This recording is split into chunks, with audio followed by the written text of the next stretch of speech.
Last जो हमारा lecture था उसमें हम लोगों ने पढ़ा था डिक्री को। डिक्री में जो उसके कंटेंट्स हैं उन कंटेंट्स को हम लोगों ने देखा था। सबसे पहला कंटेंट जो हम लोगों ने डिक्री में देखा था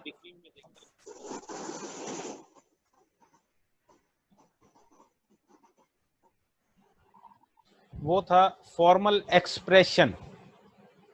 और फॉर्मल एक्सप्रेशन सेकंड कंटेंट था एडजुडिकेशन।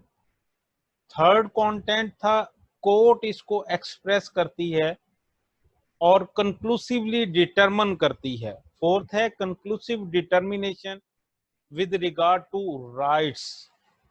और पांचवा कंटेंट इसका था विद रिगार्ड टू ऑल और any of the matter in controversy. अब डिक्री की जब काइंड्स हम लोगों ने पढ़ी थी, क्लासेस हम लोगों ने पढ़ी थी, तो 5 क्लासेस पढ़ी थी। सबसे पहले जो है preliminary decree, final decree, partly preliminary, partly final, rejection of plaint, determination of a question under section 144 और under order 21 rule 60, 98, 99, 101 और 103 किन चीजों को एक्सक्लूड किया डिक्री की डेफिनेशन से। तो सबसे पहले एक्सक्लूड किया ऐसे ऑर्डर्स जिनके अगेंस्ट अपील दायर की जा सकती है, यानी अपीलेबल ऑर्डर्स को डिक्री की डेफिनेशन से एक्सक्लूड किया गया। तो डिक्री की डेफिनेशन में जो बेसिक चीजें आप लोगों ने पढ़ी थी उनको हमने रिपीट किया। एक फॉर्मल एक्सप्रेशन, एडजुडिकेशन, उसके बाद कोर्ट एक्सप्रेस करती है, कोर्ट कंक्लूसिवली डिटरमिन करती है राइट्स ऑफ द पार्टीज को विद रिगार्ड टू ऑल और any of the matter in controversy. इसको डील किया जाता है सेक्शन 2 सबसेक्शन 2 के तहत। मैं सेक्शन को ज्यादा जोर से इसलिए बोल रहा हूं क्योंकि सेक्शन के हवाले से आपसे ऑब्जेक्टिव क्वेश्चन पूछा जा सकता है कि डिक्री को कौन सा सेक्शन डील करता है। फिर आपको आगे ऑप्शंस दी होंगी कि सेक्शन 2 सबसेक्शन 2, सेक्शन 4, सेक्शन 6। इस हवाले से आपने फिर इसको चूज करना होगा कि कौन सा सेक्शन डील करता है डिक्री से। उसके बाद आप लोगों ने पढ़ा था decree holder. Section 2 subsection 3 deal करता है डिक्री होल्डर से। ऐसा शख्स जिसके हक में डिक्री आती है, ऐसा शख्स जिसको रिलीफ दिया जाता है, ऐसा शख्स जो अपने राइट को अपनी एविडेंस में एस्टेब्लिश कर देता है, ऐसा शख्स जिसको कोर्ट रिलीफ ग्रांट करती है वो डिक्री होल्डर होता है, या ऐसा शख्स जिसके हक में ऑर्डर कैपेबल ऑफ एग्जीक्यूशन जारी किया जाता है। उसके बाद आप लोगों ने पढ़ा था सेक्शन 2 का सबसेक्शन 4 डिस्ट्रिक्ट को, सेक्शन 2 का सबसेक्शन 5 पर क्वेश्चन आ सकता है फॉरेन कोर्ट के हवाले से। तो मैंने इसको ज्यादा एलेबोरेट किया था लास्ट लेक्चर में भी, अभी भी बता देता हूं। ऐसी अदालत जो पाकिस्तानी अदालत नहीं है, ऐसी कोर्ट जो पाकिस्तानी कोर्ट नहीं है, ऐसी कोर्ट जो beyond the limits of Pakistan है, ऐसी कोर्ट जो पाकिस्तान के अंदर अपने इख्तियारात को इस्तेमाल नहीं करती, ऐसी कोर्ट जिसको पाकिस्तानी गवर्नमेंट ने एस्टेब्लिश नहीं किया। 3 बेसिक बातें हैं जो इस चीज को एलेबोरेट करती हैं कि क्या कोर्ट फॉरेन कोर्ट है या पाकिस्तानी कोर्ट है। तो सबसे पहले ऐसी अदालत जो पाकिस्तान में मौजूद नहीं है, फॉरेन कोर्ट है। ऐसी अदालत जो पाकिस्तान के अंदर अपने इख्तियारात को इस्तेमाल नहीं करती, फॉरेन कोर्ट है। ऐसी अदालत, ऐसी कोर्ट जिसको पाकिस्तानी गवर्नमेंट ने एस्टेब्लिश नहीं किया है, वो फॉरेन कोर्ट है। इसी तरह सेक्शन 2 का सबसेक्शन 6 आपने पढ़ा था, फॉरेन जजमेंट। फॉरेन कोर्ट की जो जजमेंट होगी, judgment of the foreign court is called foreign judgment. तो फॉरेन कोर्ट की जो जजमेंट होगी उसको फॉरेन जजमेंट बोलते हैं। गवर्नमेंट प्लीडर को हम लोगों ने पढ़ा था। गवर्नमेंट प्लीडर में हम लोगों ने क्या पढ़ा था कि government pleader includes appoint any person appointed by the government. हर वो शख्स जिसको गवर्नमेंट अपॉइंट करती है, किस मकसद के लिए?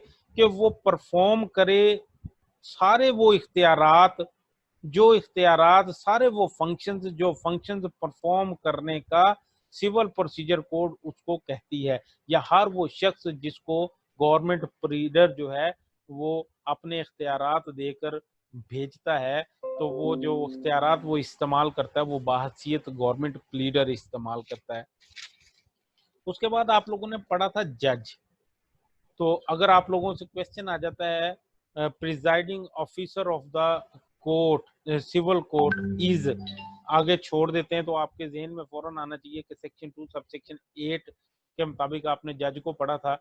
और आपसे अगर वो पूछ लेते हैं जज means presiding officer of the court under what section, तो आप लोगों को सेक्शन बता दिए जाते हैं, तो आप लोगों के जहन में सेक्शन भी होना चाहिए कि सेक्शन 2 का सब सेक्शन 8 इस बात को एलेबोरेट कर रहा है।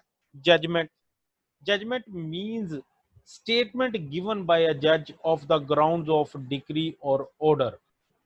लीगल रिप्रेजेंटेटिव को आप लोग जजमेंट डेटर को पढ़ा था आप लोगों ने सेक्शन 10, जिस तरह आप लोगों ने सेक्शन डिक्री होल्डर को पढ़ा था सेक्शन 2 सब सेक्शन 3 को, कि ऐसा शख्स जिसके हक में डिक्री जारी की जाती है वो डिक्री होल्डर है, और इसी तरह ऐसा शख्स जिसके खिलाफ डिक्री जारी की जाती है वो जजमेंट डेटर है।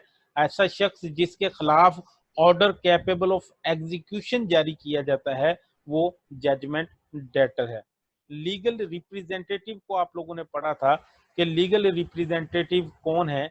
ऐसे अशखास जो किसी डिजीज्ड पर्सन की प्रॉपर्टी को रिप्रेजेंट करते हैं, यानी उसके लीगल एयर्स या लीगेटी, और उनके साथ साथ इंटरमिडलर्स और ऐसे शख्स जिनको पर्सनल कैपेसिटी में जो है जिनके खिलाफ सूट फाइल किया जा सकता है, रिप्रेजेंटेटिव कैपेसिटी में जिनके खिलाफ सूट फाइल किया जा सकता है और जो सूट फाइल कर सकते हैं किसी और शख्स के खिलाफ। उसमें मैंने आप लोगों को एग्जांपल दी थी ट्रस्टी की और मतवल्ली की। लास्टली हम लोगों ने सेक्शन 2 के सब सेक्शन 12 को स्टार्ट किया था जब हमारी मीटिंग एंड हो गई थी। मींस प्रॉफिट, मींस प्रॉफिट क्या है? Means profit of the property means those profit, ऐसा profit which the person in wrongful possession of the property actually receive, ऐसा प्रॉफिट जो कोई शख्स ऐसी प्रॉपर्टी से रिसीव करता है जो उसकी नहीं है या जो उसको नहीं मिलना चाहिए था। इसमें एग्जांपल दे देता हूं मैं आप लोगों को कि अगर कोई शख्स किसी दूसरे शख्स की प्रॉपर्टी पर काबज होता है, उस काबज होने के बाद जो वो उस प्रॉपर्टी से प्रॉफिट रिसीव करता है वो प्रॉफिट भी उससे वापस लिया जा सकता है और वो मींस प्रॉफिट में फॉल करता है। इसको मैंने आप लोगों को एक्सप्लेन किया था रॉन्गफुल गेन और रॉन्गफुल लॉस को। ऐसा शख्स जो रॉन्गफुली किसी चीज को जो ले रहा होता है, किसी प्रॉफिट को ले रहा होता है, वो रॉन्गफुल गेन होता है। और ऐसा शख्स जिसको नुकसान हो रहा होता है, जिसका बेसिकली वो प्रॉफिट होता है, जिसको वो चीज मिलनी चाहिए होती है, जिसको उसके बेनिफिट लेने चाहिए वो नहीं ले रहा, वो रॉन्गफुल लॉस कहलाता है। तो मींस प्रॉफिट से मुराद ऐसा प्रॉफिट है जो कोई शख्स रॉन्गफुल पोजेशन से किसी प्रॉपर्टी के रिसीव करता है। एक तो शख्स रिसीव कर लेता है, उसको मींस प्रॉफिट में रख दिया। इसमें सेकंड ऑप्शन उन्होंने ये दी है, और might with ordinary diligence have received therefore, वो रिसीव कर लेता है या वो रिसीव नहीं करता लेकिन वो रिसीव कर सकता है। अगर वो नहीं रिसीव करता फिर भी उसको वो देने पड़ेंगे, ये उसके ऊपर है कि वो रिसीव कर सकता था और उसने रिसीव नहीं किए। तो दूसरी बात ये है मींस प्रॉफिट में, वो प्रॉफिट जो उसने रिसीव किया है या वो प्रॉफिट जो वो रिसीव कर सकता था और उसने रिसीव नहीं किया, और इसमें उन्होंने प्रॉफिट के साथ इम्प्रूवमेंट अगर उसने कोई किया, उस इम्प्रूवमेंट की वजह से उसको कोई फायदा हुआ है तो वो फायदा शामिल नहीं किया। तो मींस प्रॉफिट से क्या मुराद है? ऐसा प्रॉफिट जो कोई शख्स wrongful possession of the property से रिसीव करता है या रिसीव कर सकता है। दो बातें मैं रिपीट कर रहा हूं, कोई शख्स किसी प्रॉपर्टी से जो उसने रॉन्गफुली एक्वायर की है किसी प्रॉफिट को रिसीव करता है या रिसीव कर सकता है और वो नहीं करता तो उसको मींस प्रॉफिट में शामिल किया गया है। जब आप किसी सूट की इंस्टीट्यूशन के हवाले से टेरिटोरियल जुरिसडिक्शन को पढ़ते हैं तो सेक्शन 16 का सबसेक्शन 1 इस बात को एलैबोरेट करता है, अ suit for the recovery of the possession of a immovable property with or without rent or profit shall be instituted within the local limits of whose jurisdiction property is situate। तो उसमें उन्होंने बताया हुआ है कि दावा जो है किसी भी पोजेशन के हवाले से वो विद और विदाउट रेंट और प्रॉफिट जो है वो किया जा सकता है। वो रेंट और प्रॉफिट की बात क्या है, वो इसी चीज की मींस प्रॉफिट की बात की जा रही है कि कोई रॉन्गफुल जो पोजेशन रखने वाला शख्स उससे कोई प्रॉफिट रिसीव करता है या वो रिसीव कर सकता है तो वो भी उस सूट में क्लेम किया जा सकता है। यहाँ पर एक बात और आप लोगों को एक्सप्लेन कर दूं कि अगर कोई शख्स पोजेशन के साथ मींस प्रॉफिट को जो है डिमांड नहीं करता, रिलीफ में क्लेम नहीं करता, तो उसको बाद में मींस प्रॉफिट जो है वो नहीं मिलेंगे। मींस प्रॉफिट उसको उसी वक्त क्लेम करने होंगे जब वो पोजेशन को क्लेम कर रहा होगा। तो अगर वो पोजेशन के साथ मींस प्रॉफिट को क्लेम नहीं करता तो ऑर्डर 2 रूल 2 में आप लोगों को मैंने पढ़ाया था रिलिंक्विशमेंट ऑफ क्लेम, कि वो उस अपने क्लेम को छोड़ देता है और वो सिर्फ पोजेशन को क्लेम कर रहा है तो बाद में वो मींस प्रॉफिट को क्लेम नहीं करेगा। आगे सेक्शन 2 का सबसेक्शन 13 है मूवेबल प्रॉपर्टी। अब मूवेबल प्रॉपर्टी कौन सी प्रॉपर्टी है? ऐसी प्रॉपर्टी जो अर्थ के साथ परमानेंटली फास्टन नहीं है, ऐसी प्रॉपर्टी जिसको इजीली एक जगह से दूसरी जगह पर लेकर जाया जा सकता है। उसमें उन्होंने शामिल किया ग्रोइंग क्रॉप्स को।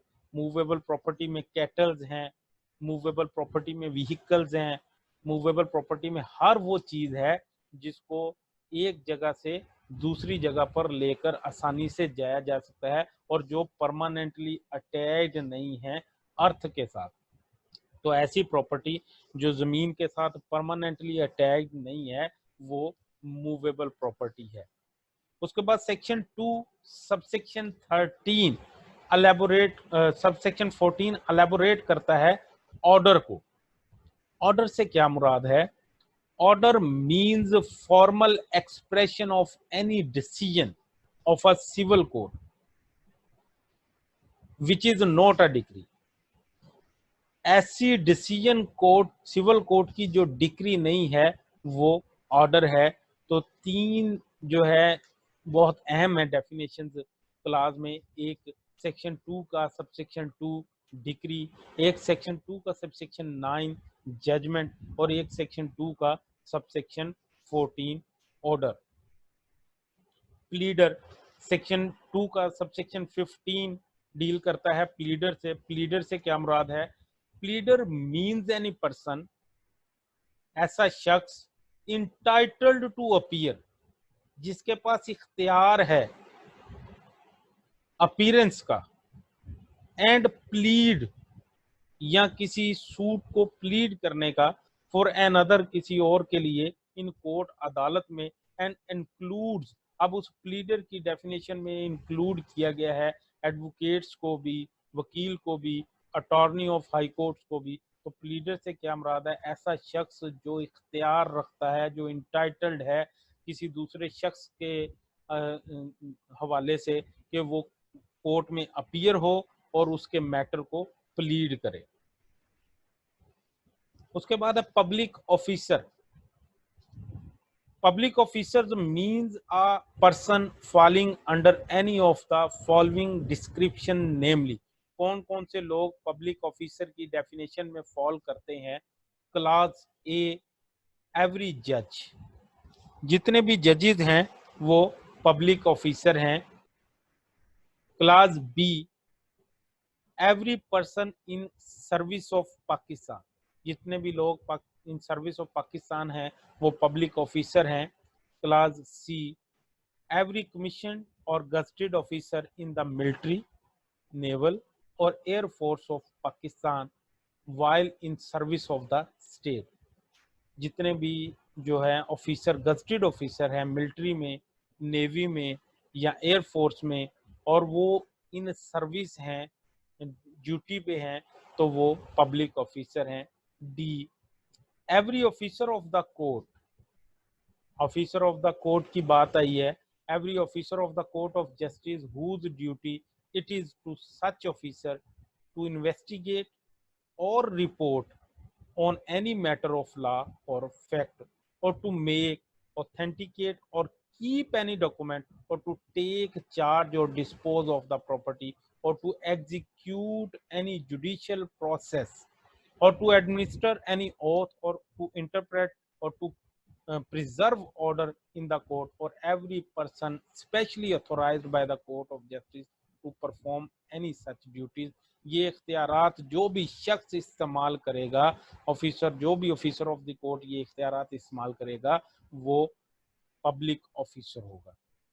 Every person who hold any office by virtue of which he is empowered to place और keep any person in confinement, किसी शख्स के पास कोई ऑफिस है और उस ऑफिस के इख्तियारात को इस्तेमाल करते हुए वो किसी शख्स को कन्फाइन कर सकता है, तो ऐसे शख्स को भी पब्लिक ऑफिसर की डेफिनेशन में रखा गया है। F, every officer of the government whose duty it is as such officer to prevent offences, हर वो ऑफिसर जिसका इख्तियार है कि उसने ऑफेंस को रोकना है या क्रेडिबल इंफॉर्मेशन देनी है ऑफेंस के हवाले से, या ऑफेंडर को जस्टिस देना है, या पब्लिक हेल्थ को प्रोटेक्ट करना है, या सेफ्टी प्रोवाइड करनी है, या पब्लिक को कन्वीनियंस प्रोवाइड करनी है, तो हर वो शख्स जिसने ऑफेंस को रोकना है,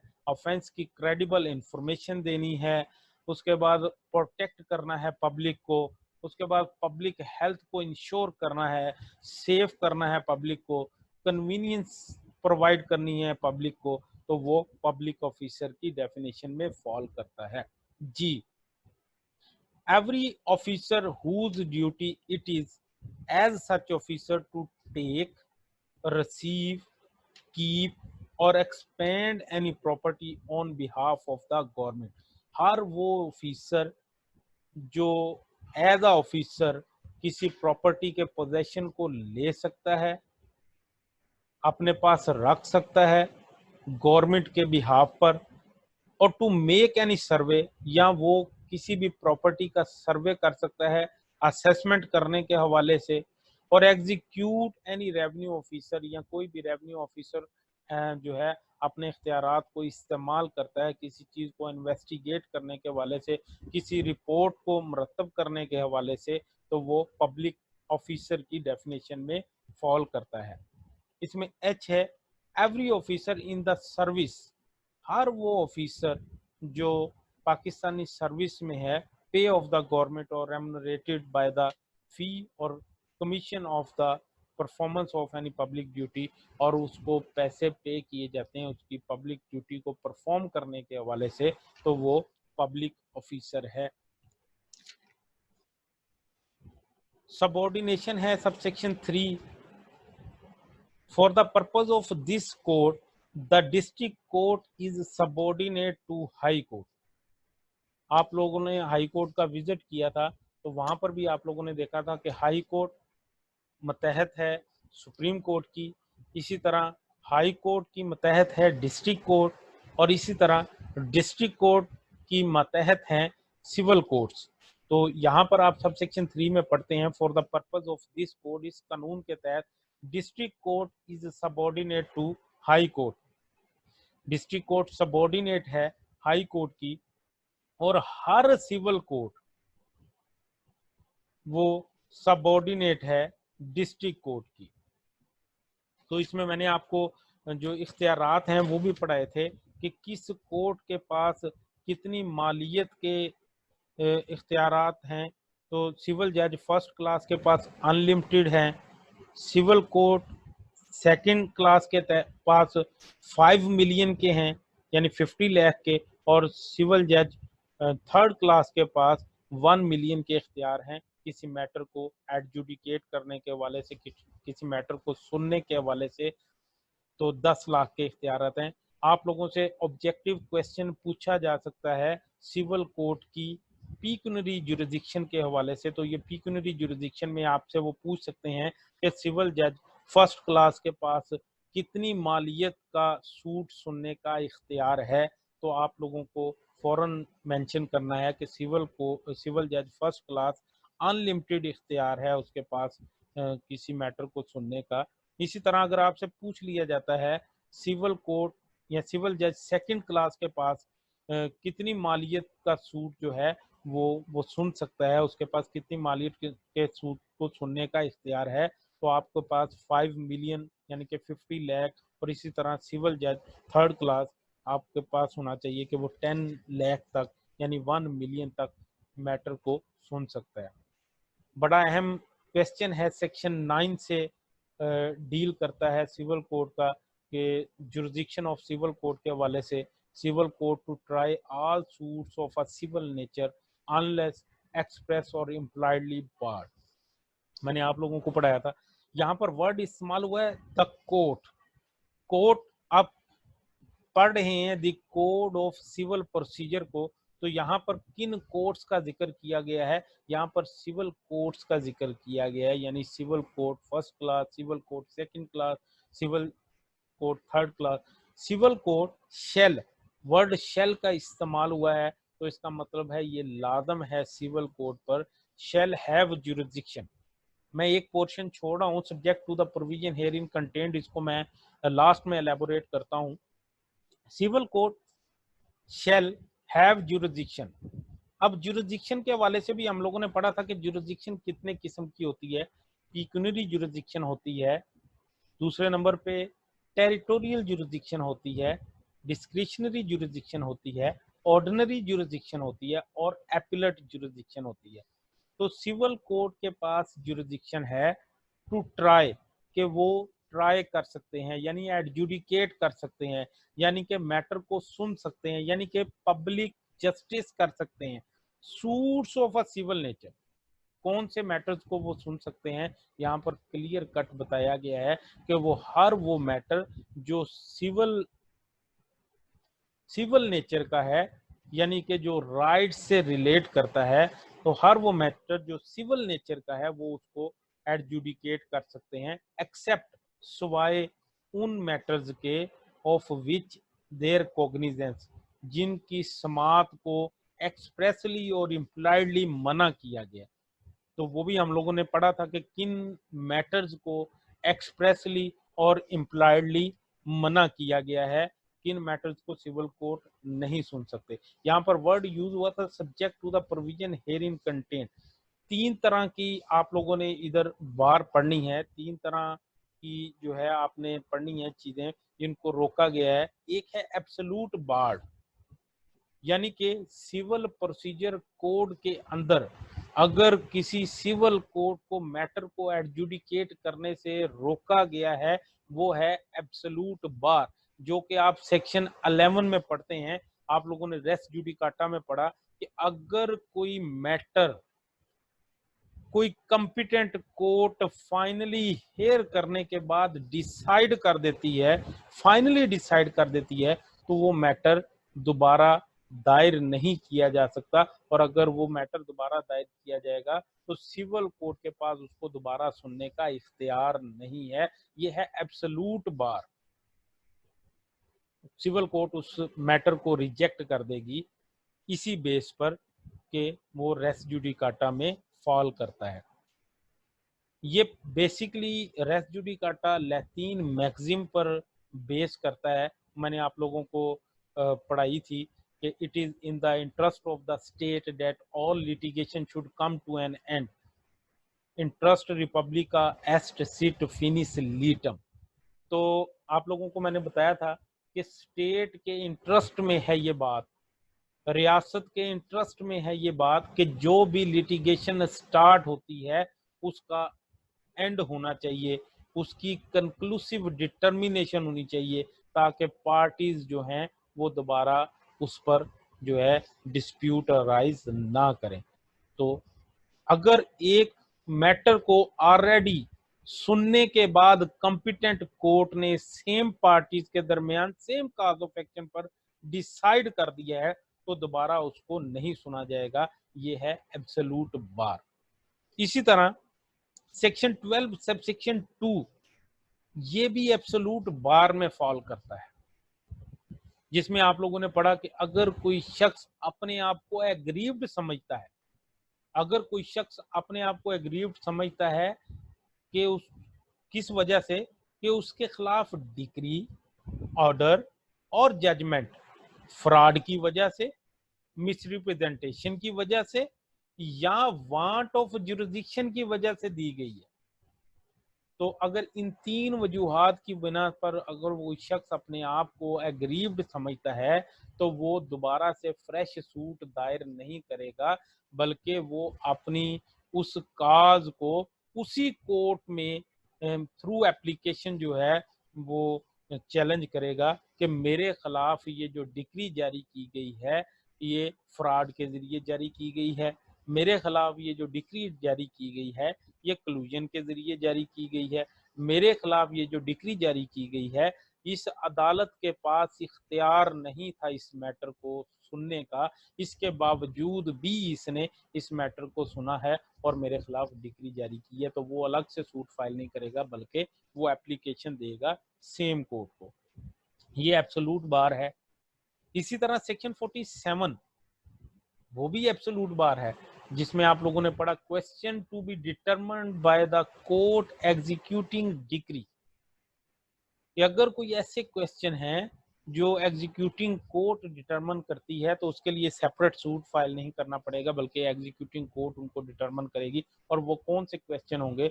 वो सेटिस्फेक्शन ऑफ जो है डिग्री होल्डर से रिलेट करते होंगे, वो discharge of liability of judgment debtor से रिलेट करते होंगे। तो ये वो जो क्वेश्चन है वो सेक्शन 47 के तहत। सर प्लीज एक दफा दोबारा सेक्शन से रिपीट कर दें, एब्सोल्यूट बार के साथ कौन कौन से रिलेटेड सेक्शंस हैं? आपकी आवाज थोड़ा। मैं अभी दोबारा रिपीट करता हूँ। एब्सोल्यूट बार में सबसे पहले मैंने आप लोगों को बताया कि रेस जुडिकाटा है, बड़ा अहम है, जिसमें मैंने आपको लैतीन मैगजीम भी बताई कि it is in the interest of the state that litigation should come to end interest रिपब्लिका एस्ट सिट फिनिस लीटम। इसमें मैंने एक और मैगजीन भी आपको बताई थी, नीमो डेप्ट बिग्स वैक्सरी प्रो यूना एड एडम काजा के जो है no one should be vexed twice for the same cause of action. और इसमें एक और मैगजीन मैंने आप लोगों को बताई थी कि judicial decision should be admitted as correct. तो जुडिशियल डिसीजन को जो है प्रिजम्पशन ऑफ ट्रूथ अटैच है। इस हवाले से जो अगर कोई एक कॉम्पिटेंट कोर्ट सेम पार्टीज के दरमियान किसी मैटर को एडजुडिकेट करने के बाद फाइनली डिसाइड कर देती है, सेम काज ऑफ एक्शन को दोबारा किसी कोर्ट में अराइज नहीं किया जा सकता। ये मना किया गया है कि एक मैटर अगर फाइनली डिसाइड हो चुका है तो उसको दोबारा जो है ओपन नहीं किया जाएगा, किसी भी कोर्ट में पार्टीज उसको दोबारा दायर नहीं करेंगी। तो ये एब्सोल्यूट बार में फॉल करता है, यानी subject to the provision herein contained.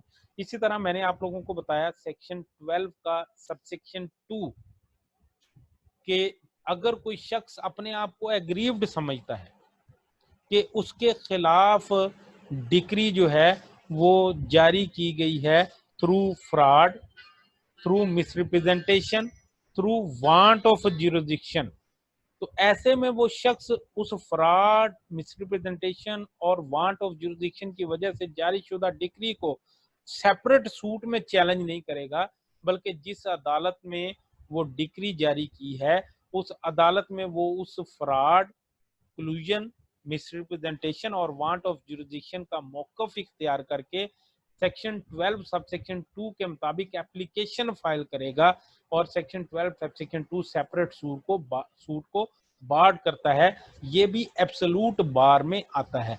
इसी तरह section 47 section 47B absolute board में आता है, उसमें मेंशन किया गया है कि questions to be determined by the court executing decree order 2 rule 2B absolute bar में आता है। मीन ये कि जितने भी ऐसे सेक्शन जिसमें सूट फाइल करने से मना किया गया है, सिविल सूट फाइल करने से, वो एब्सोल्यूट बार में फॉल करते हैं। और जो बाकी दो बार्स हैं वो हैं एक्सप्रेसली और इम्प्लाइडली बार्ड। अब एक्सप्रेसली बार्ड क्या है? जैसे कि रेवेन्यू मैटर सिविल कोर्ट में नहीं दायर किए जा सकते, ये एक्सप्रेसली बार्ड है।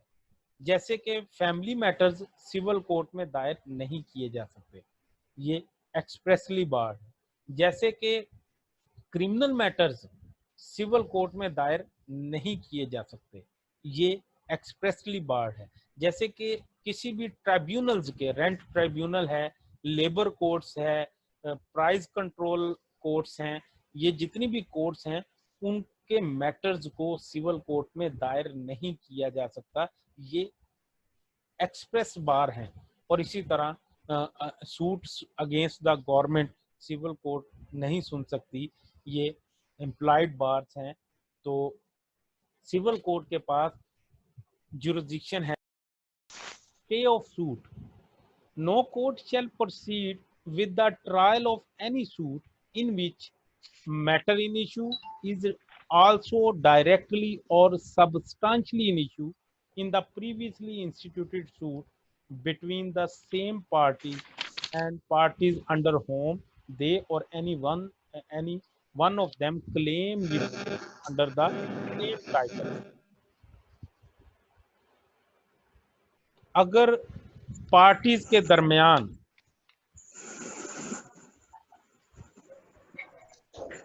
कोई सूट किसी कॉम्पिटेंट कोर्ट में ऑलरेडी चल रहा है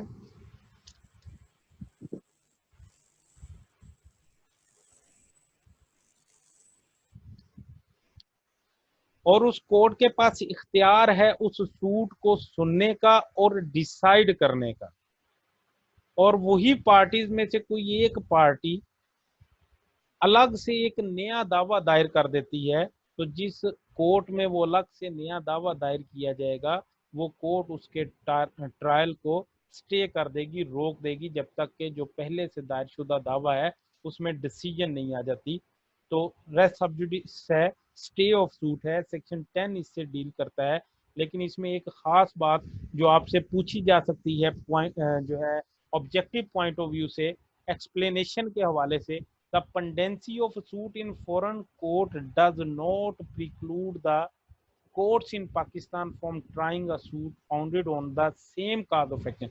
तो आप लोगों से पूछा जा सकता है कि क्या फॉरेन कोर्ट की में जो पेंडिंग सूट है उस पेंडेंसी की वजह से भी पाकिस्तानी अदालत जो है सूट को स्टे कर सकती है या नहीं। तो आप लोगों से ये बात पूछी जा सकती है आपके ऑब्जेक्टिव पेपर में। इसके अब इंग्रेडिएंट्स क्या हैं? एक, मैटर जो है, मैटर इन इशू जो है वो दोनों सूट्स में, एक जो प्रीवियसली इंस्टीट्यूटेड सूट है और एक सब्सिक्वेंट सूट, एक जो पहले से दायर शुदा सूट है और एक जो बाद में दायर किया गया है, उन दोनों सूट्स में जो मैटर इन इशू है वो सेम होना चाहिए डायरेक्टली और सब्सटेंशियली। दूसरा इसका इंपॉर्टेंट पॉइंट क्या है, जो प्रीवियसली इंस्टीट्यूटेड सूट है यानी कि जो पहले से दायर किया गया दावा है वो पेंडिंग होना चाहिए कॉम्पिटेंट कोर्ट के पास। जिस कोर्ट के पास इख्तियार है उस सूट को सुनने का और डिसाइड करने का, उस कोर्ट के पास वो जो सूट है वो पेंडिंग होना चाहिए। तीसरा इसका है, जिस कोर्ट के पास सूट पेंडिंग है, प्रीवियसली इंस्टीट्यूटेड सूट पेंडिंग है, उसके पास इख्तियार हो कि वो उस सूट में रिलीफ ग्रांट कर सके। और चौथा इसका जो मेन पॉइंट है वो ये है कि पार्टीज सेम होनी चाहिए या दे और any one of them claim litigating under the same title हो। तो पार्टीज सेम होनी चाहिए, काज ऑफ एक्शन सेम होना चाहिए, टाइटल सेम होना चाहिए, उनमें मैटर इन इशू सेम होना चाहिए, डायरेक्टली और सब्सटेंशियली, और सूट जो है वो कॉम्पिटेंट कोर्ट के पास पेंडिंग हो, तो ऐसे में जो सब्सिक्वेंट सूट है उसको रोक दिया जाएगा, बार कर दिया जाएगा। फिर है रेस जुडिकाटा सेक्शन 11। मेरे ख्याल इसको हम नेक्स्ट जो है आपका हमारा जो मीटिंग होगी उसमें पढ़ेंगे। अगर आप लोगों को कोई क्वेश्चन है तो हम लोगों ने पढ़ा है डेफिनेशन क्लास के हवाले से, सेक्शन 9 के हवाले से, पिक्टोरी जुरिडिक्शन के हवाले से, तो वो आप मुझसे पूछ सकते हैं।